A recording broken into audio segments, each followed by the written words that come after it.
자, 세 번째 아주 재밌는 질문이 하나 올라왔었는데 저한테 이제 메일로 보내셨어요. 질문 카톡방에 올리기에는 내용이 너무 길어져서 이메일로 보냅니다. 그래서 이제 이 게임스탑 공매도 타도 운동과 같은 사회적 현상보다는 금융공학적으로 어떻게 프라이스 모멘텀이 발생했는지 궁금했습니다. 너무 훌륭하지 않습니까? 이걸 알고 싶다는 것이 되게 중요한 것 같아요.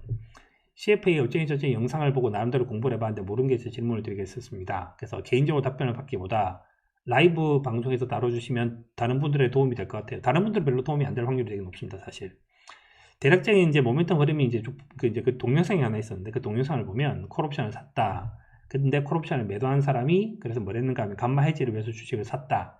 그때 주가가 올랐다. 그때 숏 스퀴즈가 발생했다. 그때 델타가 올랐다. 그래서 또 주식을 샀다. 숏 스퀴즈가 발생했다. 그랬더니 다른 사람도 알게 됐다. 그래서 기술적 분석가들 같은 사람도 사게 됐다. 뭐 언론사도 주목하게 됐다. 그래서 가격이 올랐다. 뭐 이런 얘기입니다. 여기서 나온 얘기가 이제 뭐가 나오게 되는가 하면 옵션이 나오죠. 옵션. 우리나라는 이런 것이 별로 없지만 미국 같은 경우에 뭐가 있는가 하면 주가 지수가 있고 주가 지수 옵션이 있고 주가 지수 선물이 있고 그 다음에 주식이 있고 주식 선물이 있고 주식 옵션이 있죠. 그래서 금융업이 되게 발달했어요. 금융업의 발달을 아주 심플하게 이제 우리가 본다면 다우 지수가 만들어진 것은 1894년도죠. 한국의 코스피가 만들어진 건 언젠가 하면 1980년도입니다. 요만큼 차이가 난다고 보시면 돼요. 그래서 그건 한 100년 가까이 차이가 나고 우리나라 금융시장이 만들어진 것이 1980년도부터니까 40몇 년밖에 안 된 거죠. 이렇게 50도 안 됐는데 여기는 뭐 100몇 년 이렇게 되는 거니까 역사가 되게 이제 길죠. 1960년대에 뭐가 만들어지는가 하면 캐피탈 에셋 프라이싱 모델이 만들어지게 되고 1980년대에 옵션 프라이싱 모델이 만들어지게 됩니다.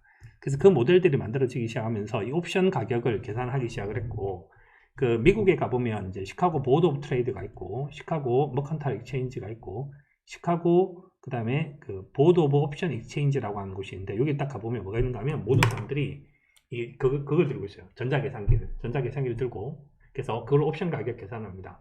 옵션 가격 계산을 해서 사고 팔고 이런 것들을 하죠. 그래서 그 얘기를 하는 건데 여기서 이제 뭐가 나오게 되는가 하면 델타, 감마 뭐 이런 말이 나오죠. 델타, 감마 이런 말이 나오는데 우리나라는 이제 아시다시피 전 세계에서 ELS 같은 상품들을 무지하게 많이 사고 무지하게 많이 파는 나라입니다.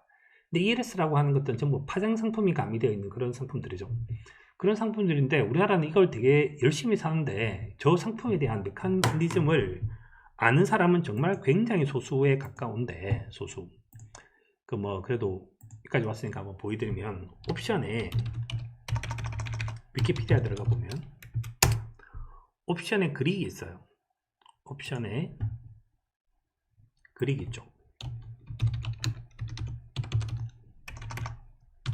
우리는 대부분 이제 시험 칠 때 시험 한번 딱 치고 많은 게 있는데 옵션에 그릭에 보면 위험을 같은 거 이제 분석을 하기 위해서 이름을 만들었는데 이름이 뭐가 있는가 하면 델타, 감마, 베가, 세타. 그 다음에 얘를 한 번 미분하면 델타고 두 번 미분하면 보통 감마라 부르죠. 감마. 세 번 미분하면 스피드. 제일 중요한 건 변동성인데 베가, 봄마, 뭐 울티마 이런 식의 단어를 써요. 그러니까 얘네들은 두 번, 세 번 정도 미분하고 상품을 만들어내죠.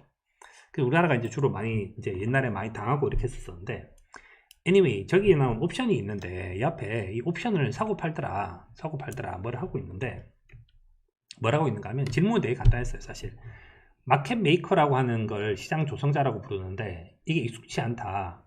일반적으로 증권사 딜러라고 생각하면 되는지 궁금합니다. 증권사 딜러랑은 약간 다른 개념인데 마켓 메이커라는 사람 대부분 누가 하는가 하면 이제 운용사 같은 데서 합니다. 우리나라 같은 경우는. 그래서 운용사에서 하는데 예를 들어서 삼성자산운용에서 뭐 어떤 코덱스 200이라고 하는 이제 예를 들어서 코덱스 200이라고 하는 ETF를 만들었는데 처음 이 상품 출시하면 아무도 모르겠죠. 아무도 모르면 거래를 하지 않아요. 거래를 하지 않으면 거래가 원활하게 돌아가도록 해줘야 되죠. 그럼 뭐라 해야 되는가 하면 코덱스 200이라고 하는 상품을 출시를 하고 난 다음에 사람들이 없으니까 사고 팔기 위해서 뭐라 하게 되는가 하면 시장 조성자 역할을 합니다. 마켓 메이커 역할을 하는데 가격을 이렇게 대놓고 가격이 이렇게 움직이면서 사겠다고 하면 팔아주고 팔겠다 하면 사주는 거예요. 그러니까 마켓 메이커라고 하는 사람은 뭔가 하면 콜옵션을 사겠다고 하면 팔아주고 팔겠다 하면 사주는 위에 일을 한다. 그래서 뭐라는가 하면 유동성을 공급하는 사람을 마켓 메이커를 한다 이겁니다.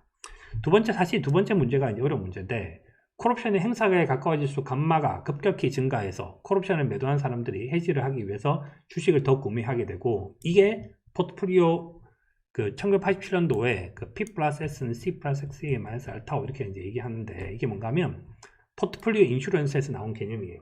자, 질문하신 건 이 내용은 아니니까 질문하신 거에 대한 답변을 하면, 자, 이제 쉽게 설명할게요. 델타는 돈을 벌 확률입니다. 인더머니가 될 확률. 그래서 옵션이 행사될 확률이고, 델타가 대부분 0.5인 것은 뭔가 하면 애더머니죠. 애더머니. 현재 거래되는 거. 이게 이제 델타고, 델타는 그래서 인더머니가 될 확률이다. 콜옵션은 이렇고 풋옵션은 이렇다. 애더머니는 0.5다 이거고요.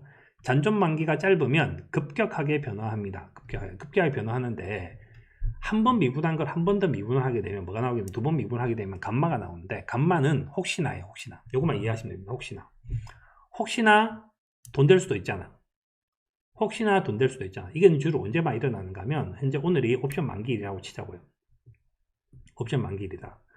옵션 만기일이 되면 갑자기 장 끝날 때쯤 되기 시작을 하면 사람들이 포기를 하거나, 그러니까 거기서 혹시나라는 생각을 합니다. 그래서 혹시나를 산다는 말은 감마를 사는 거예요. 그래서 콜옵션을 산다, 풋옵션을 산다. 사는 사람은 혹시나 하는 마음으로 삽니다. 그래서 로또를 사는 사람들의 마음은 혹시나다. 그 혹시나를 보면 뭐라는가 하면 감마를 부른다. 이렇게만 일단 이해합시다. 자, 근데 세타가 있는데, 세타는 역시나예요. 파는 사람은 왜 파는가? 야, 말도 안 되는 소리 하지 마. 말도 안 되는 소리 하지 마. 결국 그 시간이 지나면 너 같이 제로 될 거야. 이렇게 생각하는 거예요. 그러니까 매도하는 사람은 세타를 먹는 거고, 매수하는 사람은 뭘 먹는가 하면 감마를 먹는 겁니다. 감마. 아이고, 이거 왜 이렇게 못 써. 감마를 먹는 겁니다. 감마는 혹시나, 그 다음에 세타는 역시나인데, 주로 기관 투자자들은 말도 안 되는 게 거래가 되고 있으니까 팔아요. 근데 개인 투자자들은 혹시 그럴 수도 있잖아 하고 사요. 자, 다시 질문을 돌아가서 뭐가 되는가 하면, 게임스탑 같은 경우는 어떤 사람이 콜옵션을 대량으로 구매를 해버렸어요. 그럼 콜옵션을 판 사람 입장에서는 위험을 해지를 해야 되죠. 위험을 해지하기 위해서 뭘 사게 되는가 하면 개별 종목을 사요. 왜 종목을 사는가 하면, 그렇게 사야지 위험이 줄어드는 거니까 사는 거죠. 사죠. 샀더니 뭐가 되는가 하면 주가가 많이 올라 버리게 되면 판 사람 입장에서는 손절매가 나오게 됩니다. 손절매가 나오게 되고, 그럼 주가가 올라가면 해지를 하기 위해서 또 뭘 사야 되는가 하면 또 델타를 사야 되죠. 델타를 맞추기 위해서 주식을 사요. 그래서 뭘 하는가 하면, 파는 사람은 감마 해지와 델타 해지를 해야 돼요. 그래서 저 감마를 무시했기 때문에 델타 해지만 하면 된다고 생각하기 때문에 포트폴리오 인슈런스가 일어났어요. 그래서 질문하신 분은 그거 답변 한번 찾아보시면 될 것 같고, 그 다음에 이제 다른 분들은 그것만 생각을 하시면 되는데, 혹시나는 감마고, 그 다음에 역시나는 세타다. 그래서 기관 대부분 역시나에서 세타를 판다. 사는 사람 대부분 감마를 산다. 자, 그럼 개인 투자자들은 어떻게 될 거냐 하면, 감마를 사거나 세타를 팔거나 두 가지 다 안 하시길 전 추천해요.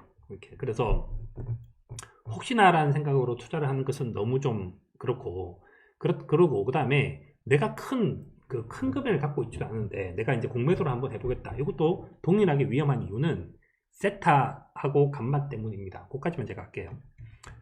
뭐 중간에 질문하시면 제가 답변 한번 해보도록 하겠습니다. 하여튼 요까지만 일단 아시면 될 것 같아요. 그 다음 질문하신 건 뭐 이겁니다. 애더머니에서 이거죠. 이렇게 감마, 세타, 베가는 애더머니에서 제일 크고, 델타와 로는 인더머니에서 크다. 그래서 요 얘기를 질문하신 겁니다. 질문하신 거는. 그래서 그것들이고, 뭐 이런 것들도 있고, 그래서 옵션에 그릭이 있는데, 이게 이제 소위 말하는 이제 외국인 투자자는 이 정도 수준으로 안다는 것만 아시면 될 것 같아요. 그래서 그들이 아는 것과 우리가 아는 것의 차이가 좀 되게 많이 나죠. 그래서 저는 1999년도에 처음에 CFA 공부를 했을 때, 제 옆에 있는 CFA 공부하는 친구가 그러니까 영어로 되어 있는 리포트를 하나 보여줬는데, 그때 제가 처음으로 본 단어가 퍼밴드라는 단어였어요. 퍼밴드. 2021년도가 됐지만 한국에서는 아직까지 퍼밴드란 말보다 프라이스 밴드란 말이 훨씬 더 이제 익숙하죠. 그래서 그만큼 차이가 나는 것 같아요.